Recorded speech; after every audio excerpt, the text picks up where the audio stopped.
Usapang barya na naman tayo mga idol. At para sa ating for today's video, pag-uusapan natin ay tungkol sa 20 pesos coin dito sa Pilipinas. Hindi lang isa kundi maraming beses na itong dumadaan sa aking wall. At doon nga sa aking last video kung saan ay may nagbayad sa akin ng 2 euro. Ito ay pinagkamalang 10 pesos coin na akin lamang napansin nung ako ay magsusukli na sa bumibili sa akin dito sa tindahan. Marami kasi ang nag-comment doon kung bumibili daw ba ako ng 20 pesos coins.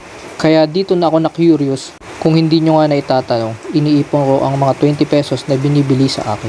At dahil na rin sa mga comment na nababasa ko, ay hindi ko na pinatagal at kinuha ko ang aking mga naipon na 20 pesos. Gayon din, chinek ko na rin kung ano ba ang mga hinahanap nila sa 20 pesos na pwedeng maibenta. Tulad ng mayroon daw error coins na kung saan lumampas sa kwelyo. At mayroon din naman yung upper mint mark na dapat nasa baba ay nasa bandang gitna. At ito nga mga idol, inisa-isa ko na yung mga naipon ko na 20 pesos. Nung binilang ko nga lahat-lahat ng aking naipon, umabot na rin pala ito sa 4,000 pesos. Kaya marami-rami itong iisa-isahin ko para lang makita yung mga sinasabi nilang binibiling coins. At base nga dun sa aking pag-isa-isa, napakarami yung mga error coins. Yung mga lumagpas ang kwelyo doon sa loob ng bilog niya. Kaya naging two-sided ang pananaw ko dito. Ito lang naman ay base lang po dun sa aking re-research na sarili tungkol nga dun sa mga nagte-trending na mga 20 pesos coins.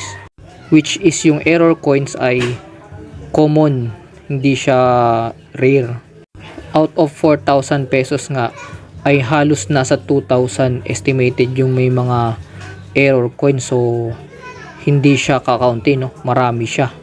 At ang sunod ko ngang hinanap ay yung sinasabi nilang yung nasa upper ang mint mark ng nasabing coins.